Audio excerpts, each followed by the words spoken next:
ప్రార్థించుకుందాం. ఎబిసిలకు రాసినటువంటి పత్రిక భాగంలో నుండి 5వ అధ్యాయము 17వ లేఖనాన్ని వాక్యాన్ని శ్రద్ధగా చదువుకుందాం.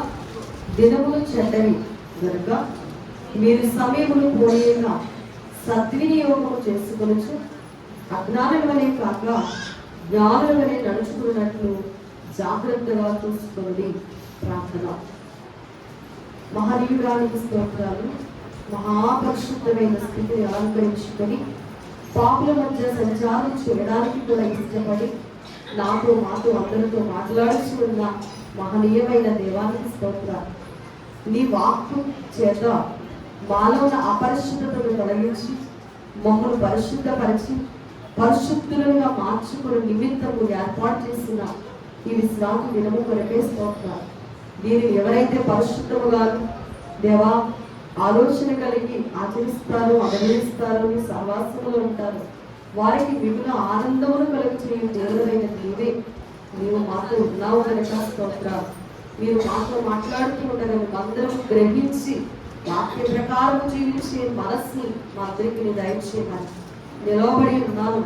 నీవు మాట్లాడే వాడవని నీ వైపు చూస్తూ ఉన్నాను కనుక మీ సహాయం చేత మీరే మీ మాటల చేత ఆదరించి బలపరిచి దీవించమని బహున్నతుడైన యేసుక్రీస్తు వారి నామమునందు ప్రార్థన అడిగి వేడుకలు పొంది ఉన్నాము పరమ తండ్రి. ఆమేన్. పరిశుద్ధ లేఖనములో వ్రాయబడినటువంటి లేఖనాలు దినములు చెడ్డవి కనుక మీరు సమయమును పోనీయక ఏం చేసుకోవాలట? సద్వినియోగము చేసుకొనొచ్చు, అజ్ఞానుల వలె కాక జ్ఞానుల వలె నడుచుకున్నట్లు జాగ్రత్తగా చూసుకొనుడి అనే వాక్యాన్ని ఇప్పుడు మనము చదివిన వారమై ఉన్నాం. దేనికి సమయం సమీపించింది అనే విషయాన్ని ఈ రోజున మనము జ్ఞాపకం చేసుకుంటే, దేవుడు గడువుల మీద గడువులేస్తా ఉన్నారు. ప్రతి ఒక్కరికి కూడా, ప్రతి ఒక్క మనిషితో కూడా దేవుడు సహవాసం చేయడానికి ఇష్టపడుతూ ప్రతి ఒక్కరికి కూడా ఏమిస్తున్నారంటే ఒక గడువు అనేది ఇస్తూ ఉన్నారు. అయితే ఈ దినాలు చెడ్డవి కాబట్టి మనం సమయాన్ని ఏం చేయకూడదట? పిల్లగా ఏం చేయకూడదు? పాడు చేసుకోకూడదు. దాన్ని మనం ఏం చేసుకోవాలంటే వినియోగించుకోవాలి. సమయము వృధా చేసుకోకూడదట. సమయాన్ని మనం జాగ్రత్తగా వాడుకుంటూ దేవుని కొరకు నిలబడితే ఖచ్చితంగా దేవుడు మనలను ఆశీర్వదించే దేవుడై ఉన్నారు. అయితే ప్రసంగి పుస్తకంలో మనము చదువుతాము, ప్రతి దానికి కూడా 3వ అధ్యాయం ప్రారంభోత్సవం అంటాడు, ప్రతి దానికి ఏముందటండి? సమయము కలదు. ప్రతి దానికి సమయం ఇచ్చాడు దేవుడు. కాబట్టి ఏంటి ఆ ప్రతిదీ అనే విషయాన్ని మనము జాగ్రత్త వహించి చూసుకుంటే, ఆకాశము క్రింద ప్రతి ప్రయత్నములకు కూడా సమయము కలదు. ప్రతి ప్రయత్నానికి. ఏ ప్రయత్నం అది? పుట్టాలన్నా, చావాలన్నా, నాటాలన్నా, నాటబడింది తిరిగి వెయ్యాలన్నా, చంపాలన్నా, బాగు చెయ్యాలన్నా, పడగొట్టాలన్నా, కట్టాలన్నా, ఏడవాలన్నా, నవ్వాలన్నా, దుఃఖించాలన్నా, నాట్యం చేయాలన్నా, రాళ్ళను పారవేయాలన్నా, రాళ్ళను కుప్పగా వేయాలన్నా, కౌగిలించుకోవాలన్నా, కౌగిలించుట మానుకోవాలన్నా, వెతకాలన్నా, పోగొట్టుకోవాలన్నా, దాచుకోవాలన్నా, పారవేసుకోవాలన్నా, చింపుకోవాలన్నా, కుట్టుకోవాలన్నా, మౌనంగా ఉండాలన్నా, మాట్లాడాలన్నా, ప్రేమించాలన్నా, ద్వేషించాలన్నా, వీటన్నింటికి ఏముందంటే ఒక సమయం అంటూ ఉంది. అవునా కదండి? ఇవన్నింటికి ఏముందండి? సమయము. ప్రతి దానికి సమయం ఉంది. కాబట్టి పిల్లరా, మరి మనము ఈ సమయాన్ని ఏం చేయకూడదంటే వృధాగా చేసుకోకూడదు. ఏంటి సమయం? ప్రభు మనకిచ్చిన సమయం ఏంటి అని ఆలోచన చేసినట్లయితే ప్రకటన గ్రంథం 1వ అధ్యాయములో ప్రారంభ అధ్యాయములో చూస్తే 3వ వచనంలో సమయము సమీపించినది. సమయం ఏం చేసిందమ్మా? సమీపించింది కనుక ఇప్పుడు మన యొక్క సమయం దేనికి అంటే ప్రవచన వాక్యాలు చదవడానికి. ఏం చదవాలండి? ప్రవచన వాక్యాలు చదవడానికి సమయం సమీపించింది. వాటిని వినడానికి, వ్రాయబడిన సంగతులు గైకోవడానికి మనకు సమయము సమీపించింది.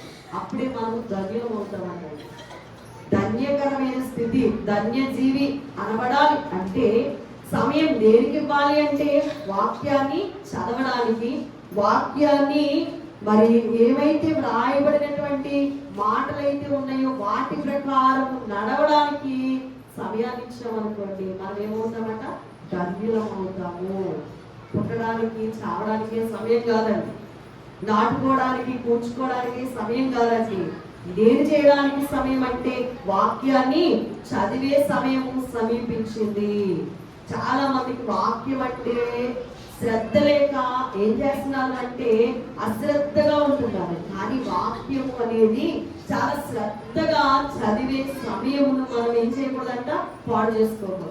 ఆ సమయాన్ని చాలా గొప్పగా సద్వినియోగం చేసుకుంటే దేవుడు మనకి గొప్ప ఆశీర్వాదాన్ని ఇస్తారు.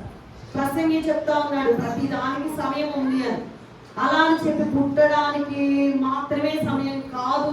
ఎందుకంటున్నాను అంటే చూడండి, 2వ రాజుల గ్రంథంలో ఒక మహానుభావుడి దగ్గర ఒక వ్యక్తి నివసిస్తా ఉన్నాడు. 5వ అధ్యాయములో మనమందరం ఎరిగిన వారము మహా గొప్ప మరి సన్నిధి పరుడైనటువంటి ఎలీషా ప్రవక్త దగ్గరట ఒక పనివాడు నివసిస్తా ఉన్నాడు. 6 ఏళ్ళు సహవాసం చేస్తే వాళ్ళని వీళ్ళు అవ్వాలి. కానీ ఈ పనివాడట దైవజనుడు సహవాసం చేస్తూ కూడా దేనిని సంపాదించుకోవాలనుకున్నాడంటే దైవజనుడి ఆత్మను సంపాదించుకోవాలి. అసలు అదే కదండి, దైవజనుడితో ఉన్నప్పుడు దైవజనుడు లాగా మారడానికి ఏం చేయాలి? అతని యత్నం చేయాలి. కానీ ఏం చేశాడు?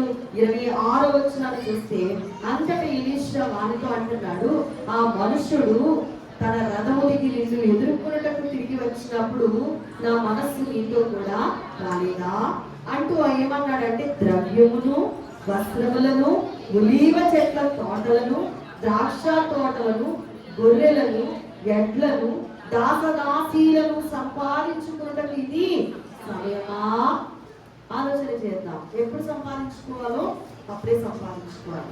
ఏమి సంపాదించుకోవాలో అది మాత్రం ఏం చేయాలండి? సంపాదించుకోవాలి. ఇక్కడ ఎలీషాతో ఉన్నప్పుడు మనోడికి ఆహారానికి లోటు లేదు, వస్త్రానికి కూడా లోటు లేదు. ఉందంటారా? ఎలీషా దగ్గర నమ్మకంగా పనిచేస్తా ఉన్నాడు, చక్కగా ఆరోగ్యంగా ఉన్నాడు, శ్రేష్టమైన స్థితిని అలంకరించుకున్నాడు. కానీ ఎలీషా ప్రవక్త దేనినైతే విసర్జించారో దానిని కావాలని కోరుకుని ఏం పోగొట్టుకున్నాడంట? ఏం పోగొట్టుకున్నాడండి? మహిమని పోగొట్టుకున్నాడు, ఆరోగ్యాన్ని పోగొట్టుకున్నాడు, తన స్థితిని పోగొట్టుకున్నాడు, సమస్త కోల్పోయాడు. మనం అలాంటి వాళ్ళని కాకూడదని వాక్యం సెలవిస్తూ ఉంది. చూడండి ఏమంటున్నాడు? ద్రవ్యాన్ని, వస్త్రాన్ని, ఒలీవ చెట్లను, ద్రాక్ష తోటలను, గొర్రెలను, ఎడ్లను, దాసదాసీలను సంపాదించుకోవడానికి కాదు ఇప్పుడు సమయం. దేనికి వచ్చింది సమయం అంటే వాక్యాన్ని వినే సమయం. విశ్రాంతి దినాన్ని కేవలం పరిశుద్ధంగా ఆచరించే సమయం ఇది. విశ్రాంతి దినాన్ని దొంగిలించే సమయం కాదు. మరి పిల్లల విశ్రాంతి దినాన్ని ఏం చేయాలంట? పరిశుద్ధంగా దేవుని దగ్గర దేవునితో సహవాసం చేసే సమయం ఇది. అంతేగాని తప్ప అన్ని పనులు పెట్టుకునే సమయం కాదు ఇది. ఇంపార్టెంట్ అంటారు చాలా మంది, ప్రత్యేకమండి అంటారు చాలా మంది. అన్ని ప్రత్యేకతల కంటే గొప్ప ప్రాధాన్యత కలిగినటువంటి దినమే ఈ దినము. ఏ రోజు కన్నా ఈ రోజే గొప్ప అన్నారు మన దైవజనులు, మన గురువర్యులు ఫాదర్ దేవస్థాయి గారు.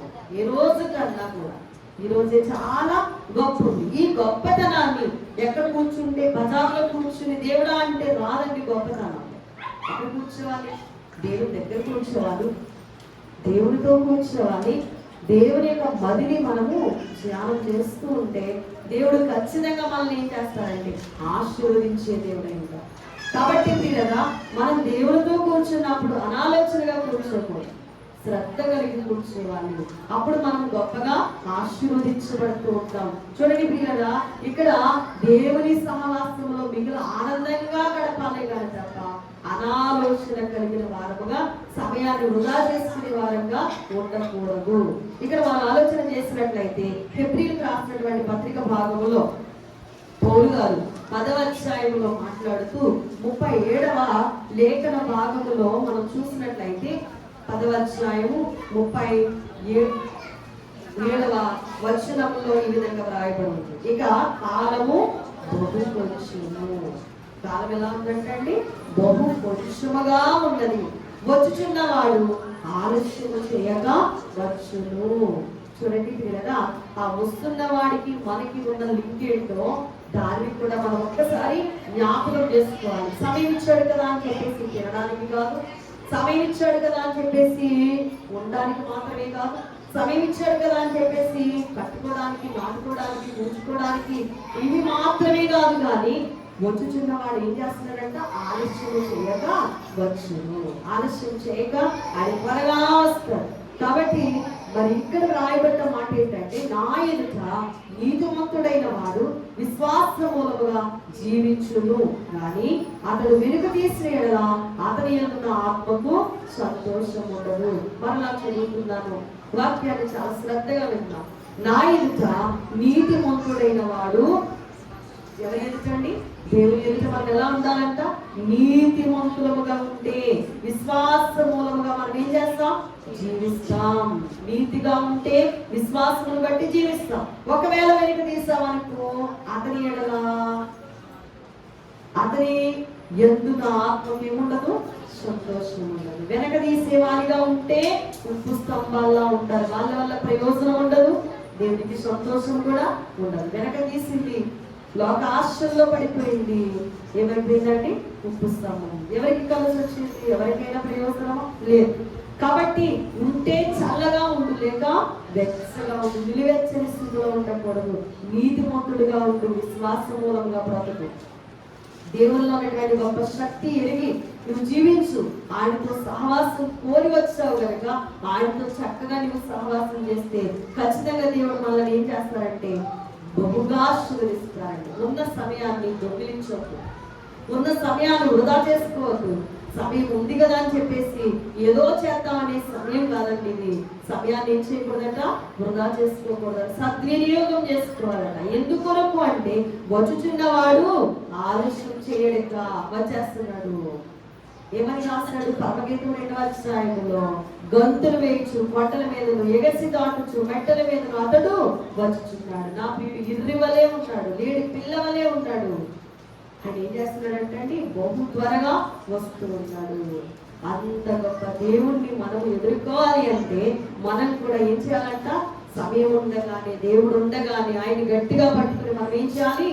బ్రతుకులాడుకోవాలి, ఆయనకు ఎగిరి వెళ్ళడానికి సిద్ధమవుతూ ఉండాలి. జెఫన్యా పుస్తకాన్ని మనం చదివినప్పుడు జెఫన్యా గ్రంథకర్త చూడండి 2వ అధ్యాయంలో ప్రారంభ వచనంలో మాట్లాడుతూ ఏమంటున్నారంటే, సిగ్గుమాలిన జనులారా ఊరిరండి, పొట్టు గాలికి ఎగురునట్లు సమయం గతించుచున్నది అంటున్నాడు. పొట్టు గాలికి ఎలా ఎగిరిపోతుందో సమయం కూడా అలాగా గతించిపోతుంది. కాబట్టి మనం ఏం చేయకూడదంటే గతించిపోతున్న కాలాన్ని మరి ప్రియులను మనకు సద్వినియోగం చేసుకుంటూ దేవుని దగ్గర మనము చక్కగా మసులుకోవలసిన వారమై ఉన్నాము. ఎందుకు ఈ సమయాన్ని వృధా చేసుకోకూడదు అంటే, దేవుడు వచ్చేటప్పుడు సమయాన్ని ఒకవేళ వృధాగా చేసుకున్నాం అనుకోండి, దానివల్ల మనం నష్టపోతాం. కాబట్టి పిల్లరా, దీపం ఉండగానే ఇల్లు, దేవుడు ఉండగానే మనందరము కూడా ఆయన్ని వేడుకోవాలంట. హెబ్రీయులకు రాసిన పత్రిక 3వ అధ్యాయం 15వ వచనంలో రాయబడినట్లుగా మరి చూడండి పిల్లరా, ఏమంటున్నాడు? నేడు మీరాయన శబ్దము విని ఎడల కోపం పుట్టించినప్పటి వల్లే మీ హృదయములను కఠినపరచు కొనకూడని ఆయన చెప్పిన కనుక పాపం వల్ల కలుగు భ్రమ చేత మీలో ఎవడును కఠినపరచబడకూడనట్లు నేడు అనుబడు సమయం ఉండగానే ప్రతి దినము ఒకరికొకడు బుద్ధి చెప్పుకోనండి. ఏలైనగా మొదటి నుండి మనకున్న దృఢ విశ్వాసం అంతం మట్టుకు గట్టిగా చేపట్టిన ఎడలని తీసులో పాలివారమై ఉండుము. ఏమంటున్నాడంటే, నేడు అనబడే సమయం ఉండగానే ప్రతి దినం ఒకరికొకడు ఏం చెప్పుకోవాలంట? బుద్ధి చెప్పుకుంటూ ఉంటారట. మానవులం కదండి, సర్వసాధారణంగా తప్పిదాలు చేస్తూ ఉంటాం, అవునా కదండి?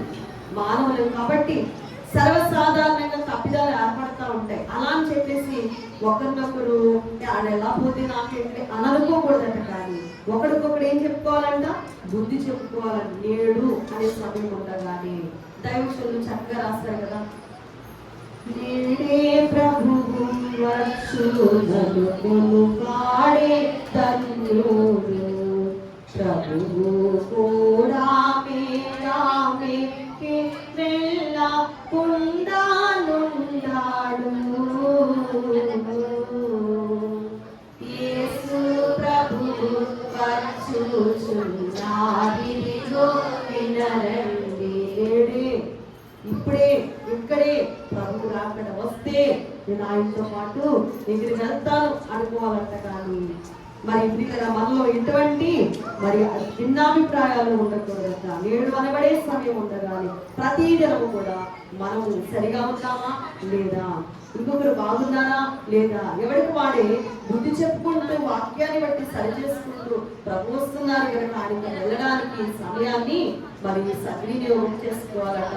ఇదే పత్రిక భాగంలో మనం చూసినట్లయితే 12వ అధ్యాయంలో ఈ పౌలు గారు అంటున్నారు, ఎబ్రీ పత్రిక 12వ అధ్యాయంలో 17వ లేఖనాన్ని చూస్తే, యాసావు ఆ తరువాత ఆశీర్వాదం పొందగోని కన్నీళ్లు విడిచి దానికోసము శ్రద్ధతో వెతికాడంట. కానీ మారు మనసు పొంద అవకాశము దొరకక విసర్జింపబడ్డాడు. మనం ఎరుగుదు మనం కదండి. ఆ తర్వాత వెతికితే ప్రయోజనం ఉంటుంది. సమయం ఉండగానే ఇప్పుడు మనకు అర్థం కావాలంటే ఇప్పుడు క్రమం జరుగుతుండగానే లేక మందిరములో ఈ యొక్క పని జరుగుతున్నప్పుడే వచ్చి వేడుకోవాలి. కానీ అందరూ వెళ్ళిపోయిన తర్వాత వచ్చి వేడుకున్నా ఈ సమయం రాదు, వస్తుందంటారా? రాదు. కాబట్టి దేవుడికి ఉండగానే దేవుని దగ్గర మనం గట్టిగా వేడుకోవడానికి ప్రయత్నం చేయాలి. కానీ అందరూ వెళ్ళిపోయిన తర్వాత సమయము లేనప్పుడు ఏదో అంటూ వచ్చి మనం ఏది చేయలేము. యాసావు ఆ తర్వాత ఆశీర్వాదం పొందగోరాడు, కన్నీరు కార్చాడు. కానీ దాని కొరకు ఎంత శ్రద్ధ పెట్టినా కూడా అతను దాన్ని పొందుకోలేకపోయాడు. కాబట్టి సమయం ఉండగానే ప్రభుని మనము వేడుకోవడానికి మరి దాన్ని ఉపయోగించుకోవాలి. కానీ అయిపోయిన తర్వాత ఎన్ని నోరు నెత్తి కొట్టుకున్నా దాని వల్ల ప్రయోజనము ఉండదని మనం గ్రహించవలసిన వారు ఉన్నాము. అంటే ఇదే మంచి సమయం అంటున్నాడు. ఎందుకు మంచి సమయం అంటే చూడండి, యెషయా గ్రంథకర్త 55వ అధ్యాయంలో 6వ లేఖనంలో రాసినటువంటి మాటే మనకి నిదర్శనం. ఏమని అంటే చూడండి, యెహోవా మీకు దొరుకు కాలమునందు ఆయనను వెతకండి, ఆయన సమీపములో ఉండగా ఆయనను వేడుకొనండి అని యెషయా ప్రవక్త చెప్తా ఉంటే, హోషేయ గ్రంథకర్త కూడా మాట్లాడుతూ హోషేయ పుస్తకంలో చూస్తే హోషేయ గ్రంథం 10వ అధ్యాయము 12వ లేఖనంలో కూడా ఆయన కూడా మాట్లాడారు. ఏమిటి అంటే చూడండి, నీతి ఫలించునట్లు మీరు విత్తనము వేయుడి, ప్రేమయను కోత మీరు కోయుడి, యెహోవాను వెతుకుటకు ఇదే సమయము. గనుక ఆయన ప్రత్యక్షమై మీ మీద నీతి వర్షం కురిపించినట్లు ఇది వరకు ఎన్నడూ దున్నని బీడు భూమి దున్నండి అంటున్నాడు. యెహోవాను వెతకడానికి సమయం ఇదే. కాబట్టి ఆయన ప్రత్యక్షమై మీ మీద ఏం కురిపిస్తారంట? నీతి వర్షాలు కురిపిస్తాడు. మనకి ఇప్పుడు సమయం వచ్చింది. ఎక్కడికి వెళ్ళే సమయం వచ్చింది అండి? పుట్టింటికి వెళ్ళే సమయం వచ్చింది. దేవునితో 3 దినాలు చక్కగా పండగ చేసుకునేటువంటి మహా గొప్ప తరుణం ఏర్పడింది. కాబట్టి ఆ తరుణాన్ని మనం ఏం చేయాలి? చక్కగా ఉపయోగించుకోవాలి. అక్కడికి వెళ్తే ఏముంటది? మనం చదివిన జకర్యా పుస్తకంలో ఏమని, అక్కడికి వెళ్ళిన వారందరి మీద దేవుడు తన వర్షాన్ని, ఆత్మీయ వర్షాన్ని కురిపిస్తారట. రాని వారి మీద వర్షము కురవగుండునుగా. కానీ వారు ఆ దినాల్లో తీర్మానం చేసుకున్నారు. జకర్యా గ్రంథం 14:16 నుండి మనం చదివాం. అయితే ఎందుకు మనం ఏటేటా మరి గుంటూరు మహోత్సవానికి వెళ్తున్నాము అనంటే అక్కడున్న ఆశీర్వాదాన్ని సొంతం చేసుకోవడానికి. అంతేనాండి? అక్కడ ఏముంది? దేవుని గద్దె స్థలం అది. అందుకని ఒక భక్తుడు అంటాడు, యెహోవా గద్దె ముందాట జనంబు లారమ్రోకుడి, యెహోవా గద్దె ముందాట జనంబు లారమ్రోకుడి, యెహోవా దేవుడే స్వామి దృజింప జంపగతాయే, సృజింప జంపగతాయే. యెహోవా గద్దె ముందట మనమందరం కూడా రొక్కడానికి ఏటేటకు ఏం చేస్తున్నాం చెప్పండి? రైతు మహోత్సవాలకి వెళ్తున్నాం. ఒక విషయాన్ని మనం జ్ఞాపకం చేసుకుంటే, మరి అన్నమ్మ గారు ఏటేటా వాళ్ళు కూడా షిలోహు దేవాలయానికి వెళ్ళి ఏం చేసేవారంట? మొక్కుకుంటూ ఉండేవారంట. ఆమెకి తీరనటువంటి లోటు ఎక్కడ తీరింది? షిలోహు మందిరంలో తీరింది. అవునా కదండి? ఆమె సంతానము లేక మరి తన యొక్క సహోదరి చేత ఎన్నో బాధలు అనుభవిస్తున్నటువంటి దినాల్లో ఆమె షిలోహు మందిరంలోనికి వెళ్ళి దేవుని దయ వలన ఆమె ఏం చేసిందటండి? సంతాన ప్రాప్తిని పొందుతుంది. అలాగే మనం కూడా ఆనాడు యూదులు తీసుకున్న నిర్ణయం ఏంటంటే, యూదులైన వారట యెరూషలేములోకి ఏటేటా వెళ్తారట. ఎక్కడ ఉన్నా కూడా వారు కూడుకొని ప్రతి ఏటేటా కూడా యెరూషలేములోనికి వెళ్దాము అని వారు తీర్మానం చేసుకున్నారు. ఇప్పుడు మనం కూడా ప్రతి ఏటేటా కూడా గుంటూరు మహోత్సవాలకి వెళ్ళడానికి ఒక నిశ్చయము, తీర్మానము కలిగిన వారమైనా. ఎందుకు వెళ్ళాలి అంటే ఆ స్థలము దేవుడు నివసించే గద్దె స్థలం కాబట్టి ఆ స్థలములో గొప్ప కార్యాలు దైవజనులు రాశారు. ప్రతి సోమవారము ప్రభు క్రీస్తు బోధలకు ప్రతి ఆదిశకు పరిహారము ప్రతి వారు గుంటూరు బయటలో స్వస్తిశాలను వెనక్కి చూసి వెళ్ళండి. వెనక్కి చూసి వెళ్ళండి. గుంటూరు మహోత్సవాలకు వెళ్తే సరిపోతా? కాదు కాదు. ఎక్కడికి వెళ్ళాలి? తోట ఎక్కడ ఉంది? ఆ తోటని ఏం చేయాలంట? వెతుక్కోవాలంట, చూసి వెళ్ళాలంట. ఏముంది కాక ఇదేదో పాటో మాటో కాదండి, ఇది వాస్తవం. మనకి చిన్నప్పుడు పెట్టే కథ కింద చెప్పేవా? చిట్టి చిలకమ్మ అమ్మ కొట్టిందా? తోటకి వెళ్ళావా? పండు తెచ్చావా? గుడ్లో పెట్టావా? గుడికి నీళ్ళావా? నిజంగా వాస్తవాన్ని చెప్పాలంటే మన కొట్లాట్లైనా తిట్లాట్లైనా అసమాధానమైనా ఏమైనా మరి ఒకవేళ సమస్యలైనా ఇబ్బందులైనా తోటకు వెళ్తే దేవుడు ఆ సమస్యలన్నీ ఏం చేస్తాడు? తీర్చేస్తాడు. దేవుడు మనకి అభయమిచ్చిన గొప్ప స్థలం ఏంటంటే పుణ్యక్షేత్రం ఏదంటే యూదులకేమో యెరూషలేము అయితే ఈ యొక్క బైబిల్ మిషన్ ఏర్పాట్లు భిన్నమైన మనందరికీ కూడా హెడ్ క్వార్టర్ గుంటూరు కాకాని తోటే. కాబట్టి పిల్లల మహోత్సవాలకి వెళ్ళి అక్కడ నుండి ఇక్కడికి వచ్చేమో కానీ ఏ తోట కావాలి మనకి? తోట యొక్క అనుభవం కావాలి. ఆ తోటలో అడుగు పెడితే కలిగేటువంటి అనుభవం చాలా గొప్పది. కొంతమంది రహస్యంగా వస్తారు, కొంతమంది దొరతనంగా వస్తారు. ఏదేమైనప్పటికీ కూడా లక్షలాది ప్రజలు కూడుకొని ఆ స్థలంలోనికి అడుగు పెట్టి రావడమే మనకి ఎంతో గొప్పతనం. కాబట్టి 3 దినాలు మనకి ఏంటంటే చెప్పండి, గొప్ప పండుగ. పండుగనే కదండి.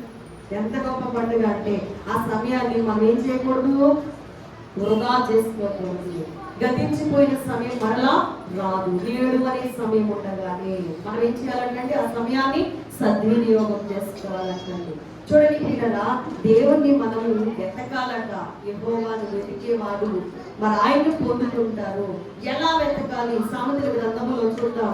8వ అధ్యాయం 17వ లేఖనం ఈ విధంగా మాట్లాడుతూ ఉంది.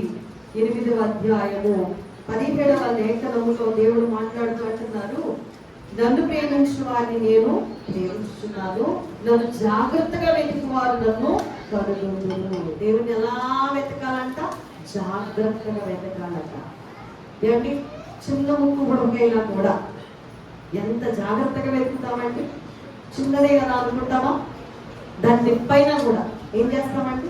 జాగ్రత్తగా వెతుకుతాము. ఎంత జాగ్రత్తగా? బంగారం కంటే వెండి కంటే ఈ సృష్టి కంటే సమస్తం కంటే గొప్పవాడు కదండి. ఆయన మనం ఎలా వెతకాలంట? జాగ్రత్తగా వెతకాలంట. అప్పుడు ఆయన మనకి దొరుకుతాడు. కాబట్టి ఆ దొరికే ప్రభు దగ్గర జాగ్రత్త కలిగి మనం వెతికే వారమైతే కనుక ఆయన మనకి కనబడే దేవుడై ఉన్నాడు. చూడండి పిల్లల, సమయం ఉండగానే దేవుడిని వెతకాలి. అలాగే మారు మనసు పొందాలి, రక్షణ పొందాలి అనే మాట మనకి గ్రంథము నుండి చూపిస్తున్నారు. మరి వెతికిన మనము మార్పు చెందే వారంగా ఉండాలి. దేనిలో మార్పు చెందాలి? నెహెమ్యా గ్రంథం చూద్దాం. మేమందరం బాప్తిస్మా తీసేసుకున్నామండి, లేక దేవుళ్ళు నడుస్తున్నామండి అంటే కుదరదు. కానీ నెహెమ్యా గ్రంథము 9వ అధ్యాయం 35వ లేఖనములో గ్రంథకర్త మాట్లాడుతూ ఏమని రాస్తారు అంటే, వారు తమ రాజ్య పరిపాలన కాలమందు నీవు తమ ఎడల చూపించిన గొప్ప ఉపకారములను తలంచక, నీవు వారికి ఇచ్చిన విస్తారమును ఫలవంతమైన భూమిని అనుభవించి నిన్ను సేవింపకపోయి తమ చెడు నడతలు విడిచి మారు మనసు పొందాలి. ఏం పొందాలంటే మనం మారు మనసు పొందాలట. బాప్తిస్మం తీసుకున్నామని చెప్పేసి చెడ్డ పనులు చేస్తే కుదరదు. ఏం పొందాలంటే చెడు నడతలు విడిచిపెట్టాలి, మార్పు చెందాలి. చూడండి పిల్లగా, ఏదైతే చెడు మనలో ఉందో దానిని విసర్జించాలి, రక్షణను అనుభవించాలి. అప్పుడు పిల్లల దేవుడు మనకి ఎంతో సహాయం చేస్తారు. హెబ్రీ పుస్తకంలో హెబ్రీ గ్రంథకర్త రాస్తూ మోషే గారు 6వ అధ్యాయం ప్రారంభోచనంలో రాశారు. అపోస్తలుడైన పౌలు గారు 6వ అధ్యాయము ప్రారంభోచనంలో, కాబట్టి నిర్జీవ క్రియలను విడిచి మారు మనసు పొందుతాయు అని అన్నారు. నిర్జీవ క్రియలన్నీ కూడా విడిచిపెట్టాలి. నిర్జీవ క్రియలు అంటే వాటికి ఏం లేవు, జీవము లేదు. కాబట్టి వాటిని ఏం చేయాలి? విసర్జించేయాలి, విడిచిపెట్టేయాలి. దేవుని మాత్రమే మనం కలిగి ఉండాలి. అలాగే మనము మారు మనసు పొందాలట. మారు మనసు పొంది ఊరుకోకూడదు. కానీ ఏం చేయాలంటే దేవుడు తన మొరను ఆలకించడానికి సిద్ధంగా ఉన్నారు. కాబట్టి ఆయన దగ్గర మనం ఏం చేయాలంటే నిజంగా మొర పెట్టుకోవాలి. కొరింథీయులకు రాసిన 2వ పుస్తకంలో చూస్తే 6వ అధ్యాయం 2వ వచనంలో అనుకూల సమయమందు నీ మొర ఆలకించుకుని రక్షణ దినమందు నిన్ను ఆదుకొంటిని అని ఆయన చెప్తున్నాడు. కాబట్టి అనుకూల సమయం అప్పుడు మనం ఏం చేయాలంట? దేవుని గట్టిగా మొరపెట్టుకోవడానికి, ఆలకించే దేవుని దగ్గర విజ్ఞాపన చేయడానికి మనం ఎప్పుడు కూడా సమయాన్ని వృధా చేయకుండా సద్వినియోగం చేసుకోవాలట. అప్పుడు దేవుడు మన మొరకి ఏం చేస్తారు? ప్రతిఫలమిస్తారు. 145వ కీర్తన 18వ శరణంలో తనకు నిజముగా మొరపెట్టు వారి అందరికీ ఆయన సమీపముగా ఉండి ప్రార్థన ఆలకిస్తాడని రాయబడి ఉంటుంది. నిజంగా మొరపెట్టుకోవాలట. ఇశ్రాయేలు మొర విన్న దేవుడు ఎర్ర సముద్రాన్ని ఏం చేశాడు? పాయలుగా చేసేసాడు. బండ నుండి ఏం పుట్టించాడు? నీటిని జలాన్ని ఇచ్చాడు. ఆకాశం నుండి ఏం పంపించాడు? మన్నాను పంపించాడు. అలాగే నిజంగా మొరపెట్టుకో, దేవుడు ఖచ్చితంగా ఏం చేస్తాడు? గొప్ప కార్యాలు చేస్తాడు. అలాగే మేము చూస్తున్నట్లయితే మొరపెట్టుకున్న మనం పంట కోయడానికి సిద్ధంగా ఉంటుంది. ఏ పంట కోస్తాం? ఏమండి, వడ్లకి చెప్పి మరి గోధుమ పంట కొయ్యాలంటే కోస్తామా? కొయ్యలేదు. కీడు అనే విత్తనాన్ని విత్తి మేలనే పంట కోయడం ఎవరికి సాధ్యం కాదు. ఏదైతే విత్తుతామో దానిని నువ్వేం చేస్తావు? కోసుకుంటాం. యోహాను సువార్తలో మనం చూస్తాం. యోహాను సువార్త 4వ అధ్యాయము 35వ లేఖనములో ప్రభు ఈ విధంగా మాట్లాడుతూ ఏమంటున్నారు అంటే, చూడండి, ఇంకా 4 నెలలైన తర్వాత కోతకాలం వచ్చిందని మీకు చెబుతుంది కదా, ఇదిగో మీ కన్నులెత్తి పొలములను చూడండి, అవి ఇప్పుడే తెల్లవారి కోతకు వచ్చి ఉన్నామని మీతో చెప్తున్నాను. పంట పండినప్పుడు కోత ఏం చేస్తామండి? కోసుకుంటాం. మరి ఏ పంట పండింది ఇప్పుడు మీ జీవితంలో? ఏమండి, ఆలోచన చేద్దాం. ఏ విత్తనం విత్తారు, ఏ పంట కోసుకుంటున్నారో ఆలోచన చేసి జాగ్రత్తగా విత్తనం వేసేటప్పుడు ఏముండాలండి? జాగ్రత్త ఉండాలి. విత్తనం వేసేటప్పుడు ఏముండాలమ్మా? జాగ్రత్తగా వేయాలి. విత్తనం చేత పట్టుకున్న వాడు చక్కగా మరి దేవా ఈ విత్తనము ఫలవంతంగా ఏం చేయాలి? పండాలి అని ఎలా అయితే ఆశపడతాడో మన జీవితంలో కూడా ఏ విత్తనం అయితే విత్తుతామో దాని పంట ఖచ్చితంగా మనం ఏం చేస్తాం? కోస్తాం. బిగబట్టామనుకోండి, దేవుడు కూడా ఏం చేస్తాడు? బిగబడతాడు. ధారాళంగా విత్తామనుకో, దేవుడు కూడా ఏం చేస్తాడు? ధారాళంగా కోసుకునే శక్తి ఇస్తాడు.